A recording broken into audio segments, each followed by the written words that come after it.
Hey everyone, welcome to our third show of 3PL Live Sessions. I am Cameron Robertson, the CEO of 3PL Systems. I also have our co-host Michael Sternberg, our Director of Sales with us. And we have a special guest today, Sean Freedman, the President and Founder of Freightzy, joining us. Good morning. Good Welcome to the afternoon. show, Sean. Thank you so much. Thank you for having me. Happy Friday, man. Sean, do you want to take a moment to introduce yourself? Sure, absolutely. By the way, that intro was awesome. I don't know if Jeremy made it, but that's well done. That's so cool. So, I'm Sean Freedman. I'm president of Freightzy. We're a logistics startup based here in Guelph, Ontario, Canada. I started the company March of 2020, which is an insane time to start a company. We'll probably get into that. Prior to that, I spent about 10 years as a sales agent for Trinity Logistics, one of the top 20 freight brokerage firms in North America. Just an awesome company. I was just a sales agent. Prior to that, I was a sales rep for a company based in Toronto. So I've been in freight now for, like almost 20 years. Pretty crazy. So yeah, that's who I am. 20 years. How did it start, Sean? How did you actually get your first job? Was Trinity your first job in freight? No, it was the company in Toronto. I actually went in to interview. This was a pretty bad job market in the early 2000s. It wasn't like it is today. And so I'd graduated school. I was looking for any sort of experience I could get. And I applied at a firm in Toronto as an administrative assistant. And I did the interview.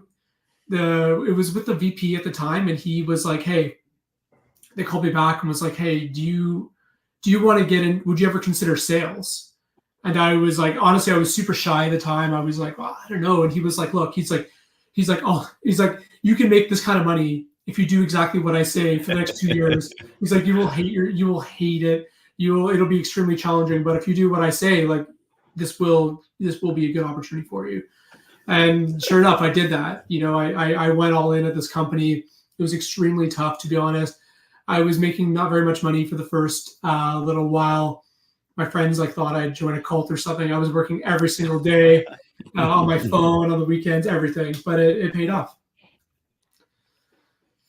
Cool. Sean, so when you start a company, there's a lot of people that are like naysayers that, oh, you shouldn't do that. Oh, I don't know if you have the ability to pull this off. That happens a lot for founders of organizations. What drove you to start your company, and did you have those types of naysayers in your life, or was everyone really supportive of this venture that you were going on? Yeah. Of course I had naysayers. It's kind of a signal to me that I was doing something right. When you're sort of willing to disrupt the status quo. How it came to be, I mentioned I'd spent about 10 years with a big company. And around that time, when I hit that 10-year mark, I was really considering, what does my future look like? There was a few paths I could have gone. I was quite happy there. They treated me extremely well. It was, in retrospect, there was a lot of good things about it. But I felt like I had my own ideas that I'd been, kind of harboring for a while. And if I continued down this path, there was no way that I could have executed on the ideas that I had. And, one of the drawbacks, as you know, for working for a company is you can't have an authentic voice that's your own. You sort of have to fall within the lines of play within the criteria that they gave you. I just didn't want to do that anymore. So that's a big part of me why I took that step outside. Yeah. Thankfully, if you work for a small company like 3PL Systems, not a massive one like Trinity, you do have a little bit more of a voice. You can share a little bit more of your personality, but no, it's totally like you said, and you're in the confines of what the corporate structure tells you to do there. So when you left, Sean, though, did you have coworkers, friends, family? Who were the ones that were telling you that you were crazy and that it wasn't going to work?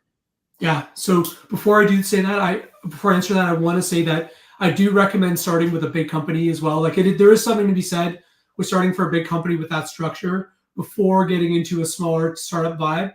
There is a lot of value in that. I just want to say that. So some of the naysayers, like colleagues, bosses, people who are what are you doing? People, whenever people want you to fill a role oftentimes in life, and sometimes you find out that people maybe didn't have your back. They weren't super supportive of you, or they liked you to do a certain thing. They liked you if you're gonna, as long as you're gonna stay in a certain box. So yeah, I mean, certainly like naysayers, 100%. But also a lot of support. I mentioned that. Yeah, that makes a lot of sense. So go ahead, Mike. Yeah, no, double down on that real quick, because I don't want to make it all about the negativity and who told you weren't going to win and who was a naysayer, because we all know very well, right? Nothing's accomplished on your own, right? And so you obviously had a support system that came into play here, and so maybe you should double down and give some shout outs, maybe, or talk a little bit about the support you had. Yeah, so having close family and friends was a huge support, and just stepping outside and it's really taking time to establish a good network around you. Like locally in my community was a huge deal for me. You need friends who will hold you accountable and aren't afraid to just tell you like if something's working and something isn't. So for me, having a strong group like that in my corner is super, super important. There's a group of friends that I have who we get together on a regular basis and we talk work, and they're from different industries. And I find that to be extremely valuable, like just to bounce different challenges and ideas off each other.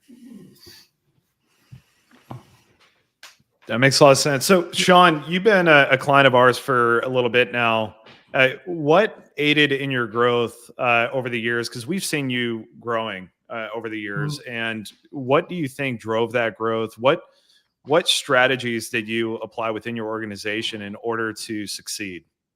Okay, I'll start by taking this part. I'll answer the second question first.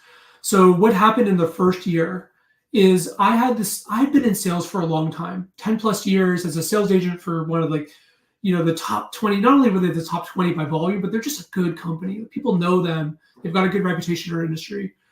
So when I came from that and I started my own, I had the mentality was like, hey, I'm going to come out the gate and I'm going to try to be like my former company. I'm going to try to be really big and bad. I'm going to try to take on TQL and CH Robertson and Landstar and all of this stuff. I just want to be the biggest and baddest. And so my mindset was completely 100% all in sales every day. It was like, let's check on our pipeline. Let's see where we're at. Like, let's see what deals we have closing. Obsessed with it. Second year, I stepped back and I had this kind of like moment. Like, I don't know if you've seen the movie, like that Kevin Costner movie, Field of Dreams, like that really old movie. Yeah. Like there's that memorable line, right? Like, if you build it, they will come. And it seems kind of strange and funny, but like that stuck with me. And I was like, well, I'm going to focus on building the absolute best freight company possible. I'm going to double down on the service side of things. I'm going to make sure invoices go out correctly. I'm going to make sure that quotes are returned quickly. I'm going to focus on all the fundamental things that are in our control and do them exceptionally well. And if we do those things really, really well, then the sales will follow. So that's the mentality I took. And it was a subtle shift, but it made a huge difference. Like our numbers sort of jumped that year. What on the 3PL side? A lot, to be honest, guys. Like it was like the right size for me. Like I think if I would have gone to a TMS, I looked at all of them, by the way. But I think if I would have gone with a larger TMS, I won't mention any names, but you can probably guess one, I would have gotten lost in the shuffle. Like we didn't have the capacity to have our own hardcore IT department. So in other words, like Anderson and PJ and some of the crew were able to help me significantly, like just little things like setting up our QBO, connecting the dots, integrating carriers, and so on. A lot of IT wins. We can get into more specific features later, but just the right size, the right service. And the other big thing is having all the transport modes in one system. Like you guys had built a really good LTL platform when I came there with truckload, with rail, with all this stuff. It was all done well. Since that time, you've built up the other modes to be on the same level as LTL. So, excuse me, being able to offer all of those services, all those modes of one platform, it made things so easy because when we're training people, we're not in different systems. You know what I mean? So it makes things easier to grow and run the company efficiently. Sorry, guys. No worries. You're fine. Sean, you're always so complimentary of our product and our team, and I just want to personally thank you for that. And one of my favorite things, this is kind of going to go on a tangent real quick. It'll be short. But one of my favorite things about you as a customer, Sean, is that you are a fan and a cheerleader of everyone on our team, right? So like you and I established the first relationship because, I'm like the sales guy that was talking to you, but like, you are a fan of our developers. You're a fan of our support team. You're a fan of me. You're a fan of Cameron. And that support, man, I just want to thank you like in a public forum on behalf of all of us, because I know everyone feels the same way. We talk about you, not in a creepy way, but like we are like, man, Sean's such a good customer. Like that guy loves us. He supports us. And at one point, and I will take a second to kind of plug our platform just a little bit, because I think it's something that's important for, if anyone's listening, to understand is, we pride ourselves in being able to be deployed for people that are small, quote unquote small, but also be able to scale to a certain size. And one of our biggest customers, I won't name names, that's the one thing they tell us all the time, is that we're able to be deployed at any scale and any size and be able to handle it. And so I think it's a really interesting and unique position. And that's something you picked up on, is like, hey, this is a quote, a badass system. But this is a team that's going to treat me like a human, not like a number, and it's going to allow me to scale. And watching you do that has been amazing, Sean. So I really, again, thank you for the kind words, man. Thank you. It's 100% true. Seriously, I mean it quite sincerely. Like it's unreal. It's unreal, and I agree with what the other client said. By the way, like we've seen it because we've got clients across the spectrum now. We've got clients who are we've got some publicly traded companies. We've got some really small clients who ship like 1 or 2 loads a month. And the fact that everything can work within both those areas it's seamlessly. It's awesome for sure.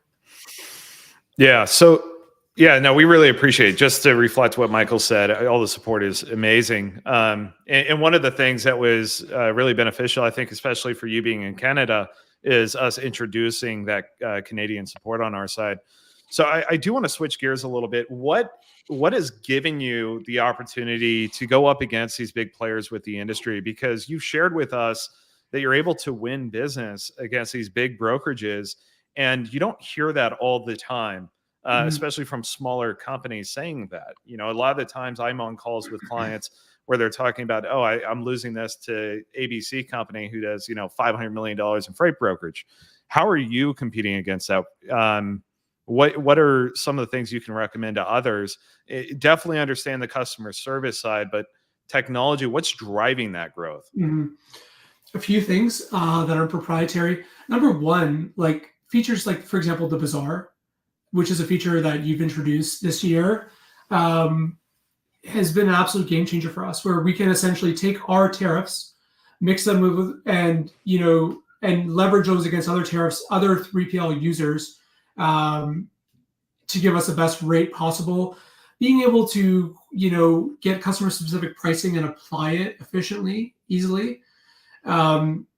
Just being able to operate with such speed and efficiency, you know what I mean? So when we're getting rates, like our truckload rates are competitive because we're pulling data from the proper sources, from the proper channels to get the rates. It's going up quickly. Just the way that we can operate, the speed in which we can operate our system, how we can quickly onboard carriers, how we can rebook carriers really easily using the source capacity tools. A lot of these aspects are very technical, but they allow us to operate at a high level. And ultimately, I feel like customers, they value speed and communication and efficiency. Like they're coming to us because they want to move product from A to B. They're not looking for us to be, they just want us to be efficient. Like they just want us to be part of their day, keep their stuff going. We don't have to be their best friend. They just want us to be competent and good. And your systems allow us to execute on that level, give the service to the clients that they deserve. Also allows us to meet our clients where they're at. So we have some customers, like my favorite customers, who are comfortable booking, tracking, doing a lot of self-administrative services, right? They want to book and dispatch and everything, and we're comfortable with them doing that because they know what they're doing. We have other customers who prefer more hand-holding. That's okay. we can meet their customers where we're at and service them based on their comfort level. That makes sense. A follow-up question. Sure. Go ahead, Cam. Yeah, so I do have just another question for you, Sean. So us being on the software side and being the technologists, we see and hear a lot of different things going on within the industry, especially from freight brokers who we primarily service. And one of the things that you're really good at when you're reaching out to us, and this isn't just applicable to just 3PL systems clients, it's applicable to really anyone who utilizes a software provider. A lot of the times we get requests to build things that absolutely have no impact to the bottom line, on ROI or anything like that. And it seems that when you bring things to us, they're well thought out, and they actually are going to have an impact, a true impact on your business, your customer's business. And that is where your focus stays. And I've seen all too often where startups and smaller companies focus on all these small things that actually aren't going to have a real impact within their organization. Do you have a process in identifying things that you really want to focus on versus not focus on? And if so, what does that look like for you? I personally try to keep things as simple as possible. I learned some mistakes, one of them being like, okay, we can try to automate every single part of our operation. We try to automate more than we need to and try to just do things because we can. And I find that if you can't explain it well to your team, that they won't be used. I like working under constraints personally. I find it just makes us more creative and more resourceful. So I like to focus on things I know we can get a win. I spent a good amount of time this year on a simple automation with our accounting, with our QBO and our accounts payable platform. And I've shown Michael the end result. It's phenomenal. It's awesome. It's saving us a huge amount of time. It's making sure things are accurate. So I don't know, I try to I don't have the ability to focus on everything. So I just try to boil things down to the most simple parts and just focus on that. I find when things get too complicated, then it just doesn't work. Sweet. So I want to go back real quick to Cameron's second to last question about how you compete against these giants, right? And so you went through operationally how efficient you're able to be because of your tools and what the tech enables you to do and how you're able to serve your clients. But I think there's some value in sharing with everybody who's listening some of the conversations we've had around what you've done to drive top of funnel activity in kind of a non-traditional way. I know in particular that recently there was a story you told me about how a pretty good name client found you, literally came inbound to you. Because, this whole thing started, you said sales, and then you kind of switched your mindset.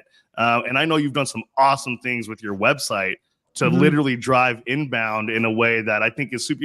If you're okay sharing it, I don't want you to give out your secret sauce if you don't want to. Yeah, no, what I can say is we built some engineered tools through a really good, we use the APIs in HubSpot, which is our TMS, our CRM, and we use the API in Brokerware. We hired a developer to build some engineered tools around exchanging data, around displaying data and pertinent information and pricing.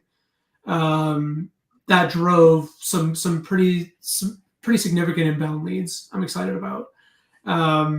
That was a result of a lot of time on the engineering side. But again, in those scenarios, we received support from 3PL at the time, to help build those tools, and some of it was stuff that we requested that was specifically for us. So we were built at a very reasonable amount. And the cool thing is, because you guys aren't outsourcing your API, this work was done in-house by people that know us. Huge difference. We're not explaining to a third party, oh, this is what an LTL is. This is what an accessorial fee is. We're working in the weeds with you guys.